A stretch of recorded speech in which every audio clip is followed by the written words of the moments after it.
오늘은 내년 2019년 우리 교회를 위해 수고하실 청지기를 임명하는 주일입니다. 청지기란 본래 주인을 대신해서 주인집 살림을 관리하는 사람을 말합니다. 그래서 교회에서의 청지기란 하나님의 집인 교회를 섬기고 관리하는 그런 직분을 말하는 겁니다. 교회 내의 직분은 크게 항존직과 임시직으로 나누는데, 항존직은 목사, 장로, 권사, 집사로 한 번 직임을 받게 되면 그 직을 만 70세까지는 계속 감당해야 하는 직분을 말합니다. 임시직은 전도사, 서리집사이며 매 해마다, 매 1년마다 새로이 임명을 받아서 사역하는 직분을 말합니다. 그래서 조금 전에 내년도에 우리 교회를 섬기실 서리 집사님들을 임명했습니다. 서리 집사님들은 임시직이에요.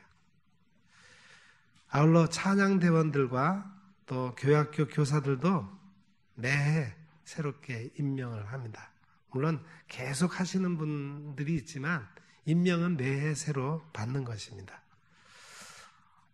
혹시 권사님들 가운데 왜 나는 임명 안 해주나 섭섭해 하시는 분이 계신다면 오해하지 않으시기를 바랍니다.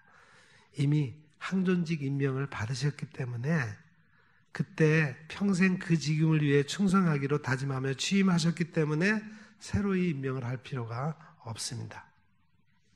하지만 항존직이든 임시직이든 오늘은 청지기 임명주의를 맞아서 우리에게 주어진 직분과 직임에 대해서 다시금 하나님 앞에 재다짐을 갖는 그런 시간이 되기를 바랍니다.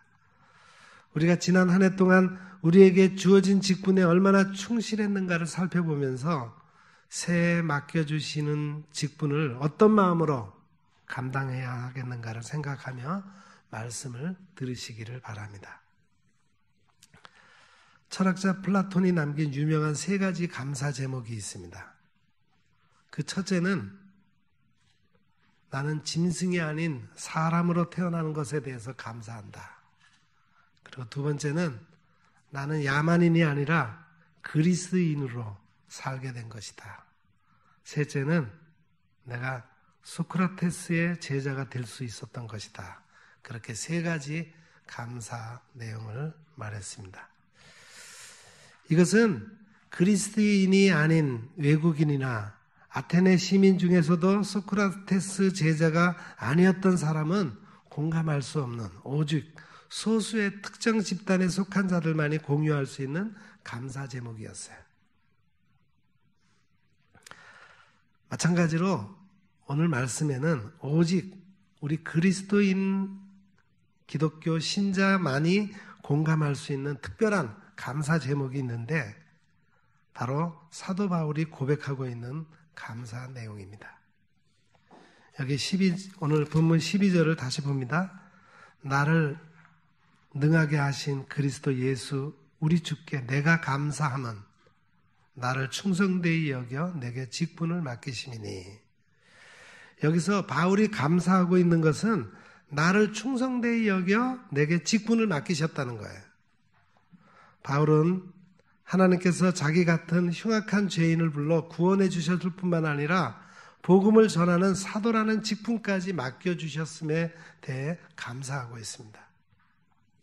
저는 이 말씀 앞에서 저 자신을 들여다보았습니다. 나는 과연 목사의 직분에 대해서 얼마나 감사하고 있는가.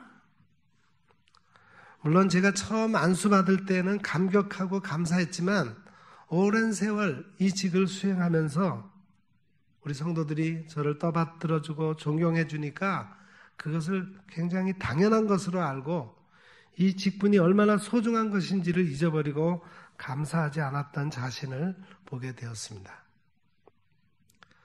여러분은 자신의 직분에 대해서 맡겨주신 직책과 직위에 대해서 얼마나 감사하고 계십니까? 장로님들은 장로님 되신 것에 대해서 감사하십니까? 권사님이 되신 것에서 감사하십니까? 재직회 사역부장이 되신 것이 감사하십니까? 우리 찬양대원이 되신 것이 감사하십니까? 주일학교 교사로 임명되신 것에 대해서 감사하십니까? 구역장이 되신 것에 대해서 감사하십니까? 사실 따지고 보면은 교회에서 받은 직분은 별로 감사할 것이 못 됩니다. 왜냐하면 세상적인 기준에서 본다면은 별로 내게 유익이 되지 않는다고 생각하기 때문입니다. 열심히 한다고 돈이 생기는 것도 아니고, 오히려 열심을 내서 잘했다 싶으면은 오히려 더 비난과 시기의 대상이 되기도 합니다. 교회 직분은 대부분 봉사하는 직입니다. 언제나 자신의 유익을 내려놓고 다른 사람을 위해 봉사하기 위해 부름받은 직분이에요. 확실한 소명의식이 없이는 감당하기 어려운 직분입니다. 모두 다 섬기면서 또한 다스리는 직분이에요. 그러기에 굉장히 어렵습니다. 상식적으로 판단하자면은 바울은 사도라고 하는 직분을 맡기기에 부적격자 정도가 아니라 그 과거 경력이 너무나도 끔찍했어요. 그는 교회와 성도들에 대해서 둘째가라면 서러울 정도로 아주 악독한 비방자요, 박해자요, 폭행자였습니다. 그러니 그가 회심한 이후에도 대부분의 예루살렘 초대교회의 신자들이 그를 믿을 수 없었던 것은 아주 당연한 일이었습니다. 얼마나 심하게 기독교를 박해했던 자였으면. 그런데 그로서는 황송하기 짝이 없는 사도의 직분을 받게 되는 은혜까지 그에게 넘치고 넘쳤던 것입니다. 바울은 자신이 받은 그 긍휼과 은혜가 자기에게만 일어난 것이 아니라 모든 믿는 자에게 일어나는 것임을 선포합니다. 여기 15절에 보면은 미쁘다 모든 사람이 받을 만한 이 말이여 그리스도 예수께서 죄인을 구원하시려고 세상에 임하셨다 하였도다. 죄인 중에 괴수였던 자기를 예수님이 심판하지 아니하시고 오래 참으시는 중에 긍휼을 베풀어 주셔서 이렇게 충성된 일꾼으로 써주시니 어찌 감사하지 않을 수 있겠느냐는 겁니다. 오늘날 우리에게도 주어진 직분에 대해 이런 감격과 감사가 있어야 하겠습니다. 적어도 우리에겐 과거에 멸망받을 수밖에 없었던 죄인인 나를 구원하셔서 새 생명을 누리게 긍휼과 사랑을 베풀어 주셨을 뿐만 아니라 믿음을 주셔서 귀한 직분과 직책을 감당할 수 있는 기회를 주셨음에 대해서 감격하고 감사해야 합니다. 죽을 수밖에 없었던 죄인을 구원하여 주셨을 뿐만 아니라 하나님을 거역하고 살던 자들을 이제 성도들과 교회를 섬기는 목사로, 장로로, 권사와 집사로, 교회학교 교사와 찬양대원으로 살아가게 해주신 이 예수님의 무한하신 긍휼과 은혜로 인하여 날마다 먼저 감사드릴 줄 아는 저와 여러분들이 다 되시기를 바랍니다. 그런데 여기 다시 우리가 눈여겨볼 말씀이 있어요. 12절을 다시 자세히 보시죠. 예수님께서 바울의 무엇을 보고 직분을 맡기셨다 그랬습니까? 예? 예, 나를 충성되이 여겨. 주님은 바울을 쓰시기 전에 먼저 그가 충성된 사람인가를 살펴보셨어요. 여기 말씀해 보면 나를 충성되이 여겨 그랬는데 여기 여긴다라고 하는 말은 카운트해 보았다는 거예요. 계산해 보았다는 거예요. 마치 회계장부에 수입과 지출날을 일일이 기입해서 잔액이 얼마 남았는지 결산해 보듯이 바울의 삶을 여러 번 살펴본 후에 이 자는 충성된 자다, 충성스러운 자다 이렇게 결론을 지었다는 것을 말합니다. 여러분, 충성은 어떤 것입니까? 참된 충성은 위기가 오더라도 떠나지 않습니다. 자기의 이익과 손해를 계산하지 않아요. 상황에 따라서 변하지 않습니다. 그러나 거짓 충성은 위기가 오면 마음이 바뀝니다. 모래처럼 산산이 흩어져 버립니다. 마음이 상하면 비위가 상해서 충성하지 않습니다. 경우에 따라서 얼마든지 언제든지 달라질 수 있습니다. 바울의 생애를 보면은 그가 회심한 이후에 그의 주님에 대한 마음이 한 번도 변하지 않았습니다. 고린도후서 6장과 11장을 보면은 바울이 경험한 어려움과 고난이 수없이 많았다는 것을 알 수가 있어요. 환난과 궁핍과 고난과 매맞음과 갇힘과 난동과 수고로움과 자지 못함과 먹지 못함, 그리고 여러 번 죽을 고비와 파선을 당하기도 하고 강의 위험, 강도의 위험, 동족의 위험, 이방인의 위험, 광야의 위험과 바다의 위험과 거짓 형제의 위험 등등 숱한 위험이 그에게 있었습니다. 그러나 그러한 많은 어려움 중에서도 그의 마음이 변하지 않았습니다. 주님은 바울의 그런 충성의 마음을 미리 보신 것입니다. 하나님은 지식이나 학력이나 똑똑한 것을 기준으로 해서 사람을 선발하지 않으십니다. 오직 마음이 변하지 않고 맡겨주신 일을 끝까지 마칠 수 있는 충성된 사람을 찾으십니다. 바울은 담대히 말합니다. 사람이 마땅히 우리를 그리스도의 일꾼이요 하나님의 비밀을 맡은 자로 여길지어다. 그리고 맡은 자들에게 구할 것은 충성이니라. 성경을 보면은 하나님께서 귀하게 쓰신 사람은 모두 충성된 사람들이었어요. 두 사람만 예를 들겠습니다. 먼저 모세입니다. 민수기 12장 6절에서 7절을 보면은 이런 말씀이 있습니다. 이르시되 내 말을 들으라. 너희 중에 선지자가 있으면 나 여호와가 환상으로 나를 그에게 알리기도 하고 꿈으로 그와 말하기도 하거니와 내 종 모세와는 그렇지 아니하니 그는 내 온 집에 충성함이라. 이 말씀은 모세의 형 아론과 모세의 누이 미리암이 모세가 구수 여자를 취하여 아내 삼은 것에 대해서 비방을 하자 하나님께서 모세와 아론, 미리암을 따로 부르셔서 그들에게 하신 말씀이에요. 모세는 내 온 집에 충성한 자이기에 내가 직접 그와 대면해서 말하는 자라는 거예요. 다른 선지자들은 꿈으로 말하고 또 다른 방법으로 말하기도 하지만 모세는 내가 얼굴과 얼굴을 직접 대면해서 말할 수 있는 자라는 겁니다. 그런데 너희가 누구기에 그런 모세를 비방하느냐? 하나님은 능력 많은 사람, 지식 많고 계획 잘 세우고 조직 관리 잘하고 말 잘하는 사람을 구하지 않으십니다. 하나님은 오로지 충성된 사람을 찾으십니다. 당시 이스라엘 백성들이 어떤 사람입니까? 목이 곧은 백성이라 그랬습니다. 고집불통이라는 거죠. 고집이 너무 세서 아무의 말도 듣지 않는 그런 사람들이라는 겁니다. 툭하면 원망하고 불평을 일삼는 사람들이었어요. 하나님과 모세에게 원망하고 거역했습니다. 하나님을 버리고 우상 숭배를 했습니다. 이런 백성들을 광야 40년 동안 인도해서 가나안 땅에 들이는 것은 쉽지 않아요. 충성된 사람이 아니면 해내지 못할 일입니다. 그런데 모세는 자신에게 맡겨준 일을 끝까지 포기하지 않았던 충성된 사람이었습니다. 또 한 사람, 다윗입니다. 시편 78편 70절부터 72절에 이런 말씀이 있습니다.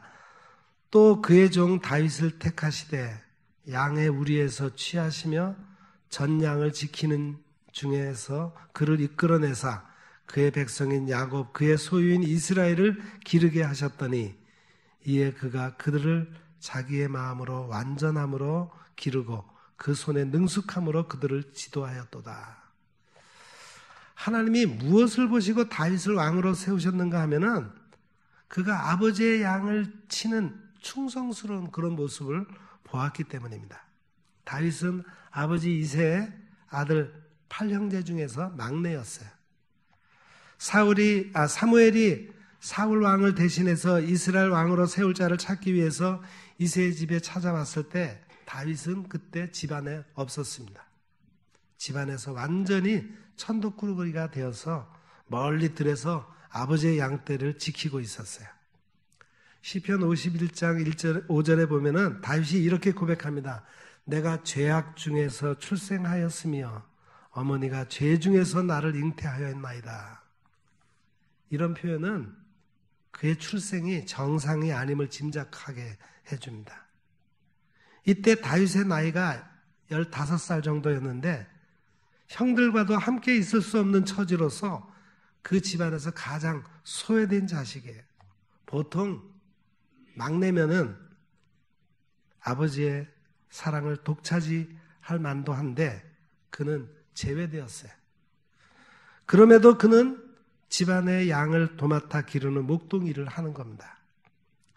비행 청소년이 될 가능성도 있는 그런 질풍노도의 시기였는데 그런데도 그는 양치는 일에 최선을 다하는 목동, 한 마리 양도 잃지 않으려고 사자와 곰을 상대로 목숨을 걸고 싸우는 다윗, 하나님께서는 그런 그의 충성심을 보신 것입니다. 하나님 이렇게 충성됨을 보시고 귀한 직분을 맡겨주십니다. 하나님께서 우리들에게도 자격은 없지만 우리의 작은 충성심을 보시고 좋은 직분을 맡겨주셨습니다. 여러분 직분에 감사하고 더욱 충성할 수 있기를 바랍니다. 마지막으로 예수님은 충성된 사람으로 인정받기 위한 예비 시험 과목을 우리에게 보여주셨어요. 그것이 누가복음 16장 10절에서 13절에 예수님이 말씀하신 내용에 담겨져 있습니다. 어떤 예비 시험이 있는가 한번 보시죠. 여기 16장 10절에 누가복음 16장 10절에 이렇게 되어 있습니다. 지극히 작은 것에 충성된 자는 큰 것에도 충성되고 지극히 작은 것에 불의한 자는 큰 것에도 불의하니라. 너희가 만일 불의한 재물에도 충성하지 아니하면 누가 참된 것으로 너희에게 맡기겠느냐. 너희가 만일 남의 것에 충성하지 아니하면 누가 너희 것을 너희에게 주겠느냐. 집 하인이 두 주인을 섬길 수 없나니 혹 이를 미워하고 저를 사랑하거나 혹 이를 중히 여기고 저를 경히 여길 것임이니라. 너희는 하나님과 재물을 겸하여 섬길 수 없느니라.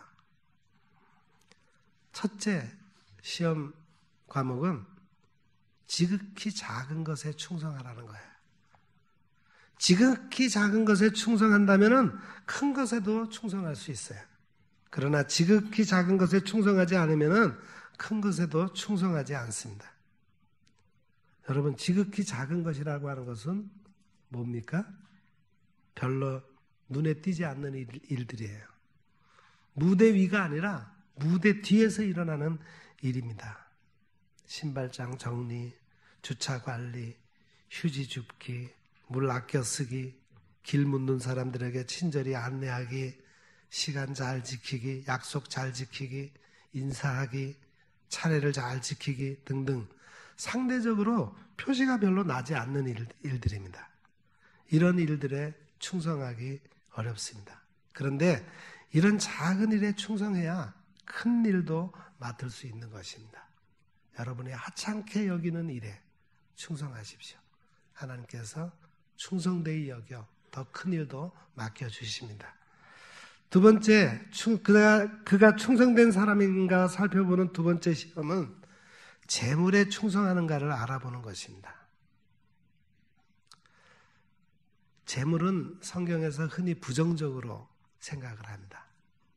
예, 돈은 일만하게 뿌리다 뭐 이런 구절도 있는데